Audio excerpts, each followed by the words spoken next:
Sonar, sonar, sonar, sonar. El podcast del Archivo General de la Nación.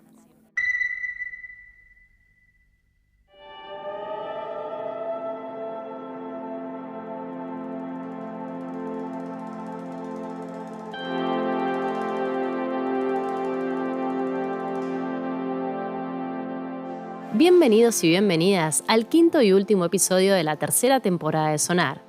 En esta oportunidad, los y las invitamos a volver al pasado para recorrer distintas piezas y géneros musicales que marcaron la historia argentina. En el episodio de hoy vamos a explorar la música académica centrándonos en uno de los referentes más importantes de este género, Alberto Evaristo Ginastera. Antes de adentrarnos en la música académica, tenemos que hacer un breve recorrido por la historia de la música para entender cómo surgió esta corriente. En los inicios de la humanidad, cuando el hombre empezó a descubrir los primeros elementos musicales, la evolución musical empezó a hacerse muy evidente y fue incorporando distintos matices a lo largo de la historia y de su desarrollo como arte. Esta evolución marcó dentro de la música diversas tendencias dependiendo de sus características, las técnicas, las composiciones y los orígenes de las mismas. La música, como las otras artes, constantemente está en un proceso de modificación, ¿no es así?, de desarrollo. Pero en otros casos se van uniendo las modificaciones entre un compositor y el que sigue. Es mucho más lógico, por ejemplo, el paso de Mozart a Beethoven o el paso de Beethoven a Schumann que el paso de Wagner a Debussy. Debussy plantea una reforma total, que no es el caso de hablar, pero modifica la textura, modifica la estructura, modifica el concepto del acorde, modifica el concepto de la sonoridad orquestal. Hay infinidad de historias de la música, unas muy originales, otras copiadas de las originales y algunas otras copiadas de las segundas, ¿no es así? Así se escriben muchas veces los libros.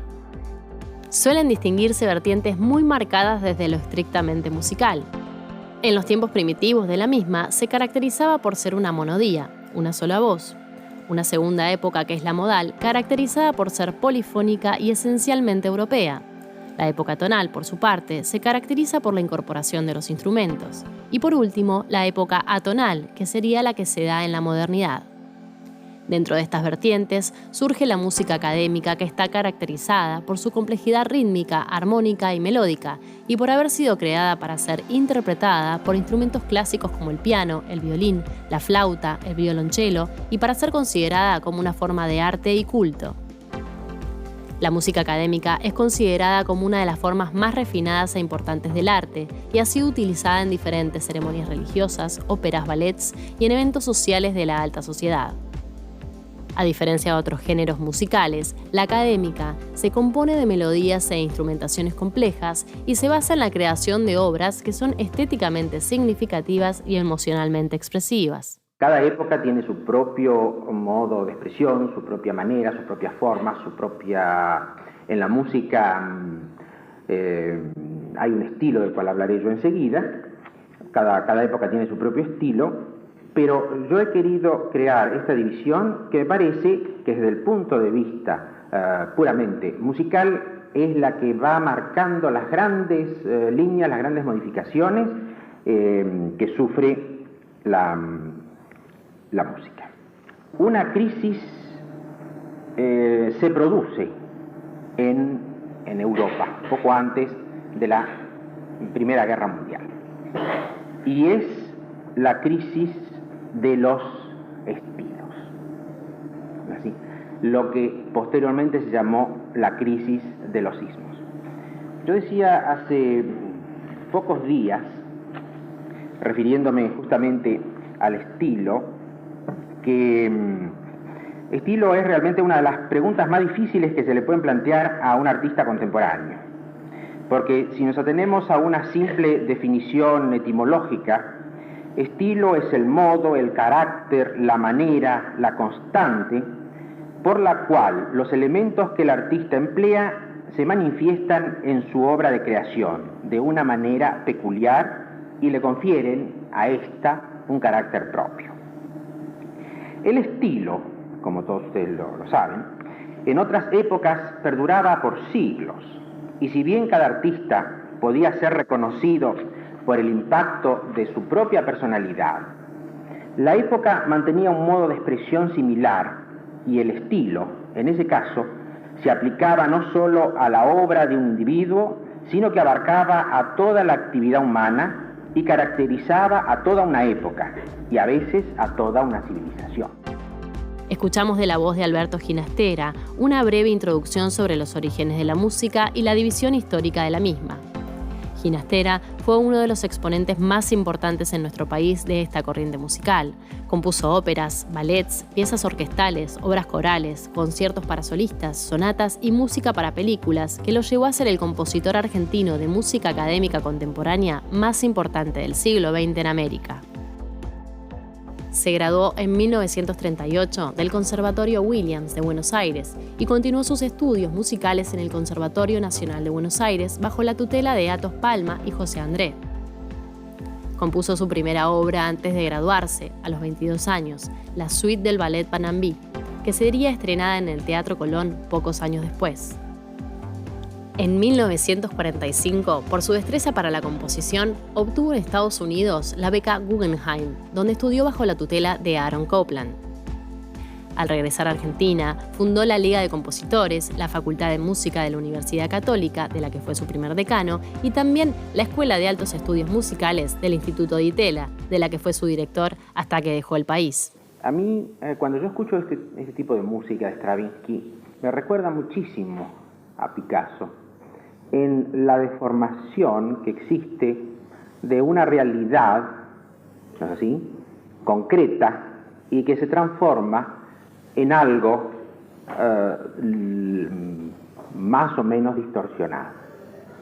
Stravinsky usó mucho esa manera de trabajar, sobre todo la armonía, y esa es una de las razones por las cuales algunos críticos han creído también ver en eso esa relación con Picasso. Una muestra del estilo neoclásico. En 1918, Diaghilev le pide a Stravinsky que escriba una obra, porque Stravinsky se había ido complicando. Primero El pájaro de fuego, que en fin, es casi clásica. Luego Petrushka, que ya es bastante complicada. Y luego escribe, desde luego, La consagración de la primavera, que fue el gran escándalo.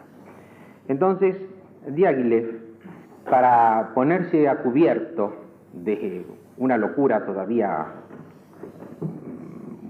más tremenda, le encarga un ballet, pero tenía que estar inspirado en temas así antiguos, en una especie de pasticho. Y Stravinsky escribió una obra genial, con la cual se inicia toda una época que no vamos a discutir hoy, diremos en una de las próximas clases, que realmente, por una parte, ha creado en Stravinsky un número de obras absolutamente geniales, y por otra parte ha sido un freno tremendo para todos los compositores, prácticamente de todo el mundo. A mí siempre me divierte cuando escucho esta música, porque parecería que fuera realmente clásica, pero hay ciertas cosas de choques, de notas, ¿no es así?, que es la visión, digamos así, a través de un bromista de lo que podría ser la gran época clásica. Bartók nace en 1881 y muere en Nueva York en 1945.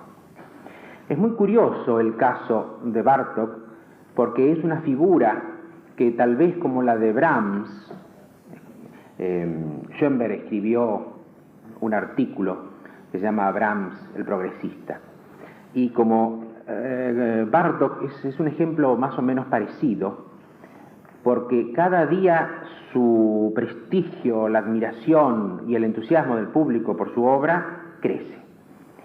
Es un compositor cuyo trabajo temático es realmente muy intelectual, pero une a esa música una especie de sentido dionisíaco del ritmo, y sobre todo los ritmos que él emplea en casi todas sus obras, que son los ritmos de las regiones de Eslovenia, eslovacas y, en fin, no recuerdo qué otras, desde luego las húngaras, no en el sentido de Liszt, pero sino yendo realmente a la fuente del folclore y no haciendo luego un calco del mismo, sino una recreación. Es lo que yo denomino el folclore imaginario.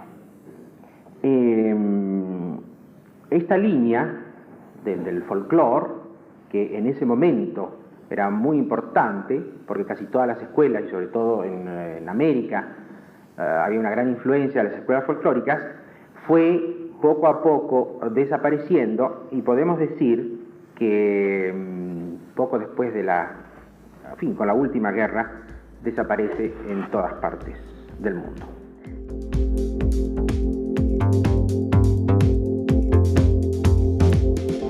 Alberto Ginastera fue conocido fuera del mundo académico cuando el grupo de rock progresivo sinfónico Emerson, Lake and Palmer adaptó el cuarto movimiento de su primer concierto para piano y lo grabó en uno de sus discos con el nombre de Toccata. La grabación tuvo la aprobación y el apoyo del mismísimo Ginastera. Además, fue maestro de varios músicos reconocidos, entre ellos el prestigioso compositor y bandoneonista Astor Piazzolla. Sin dudas, Alberto Ginastera es reconocido como uno de los máximos referentes de la música académica contemporánea tanto en Argentina como en el mundo.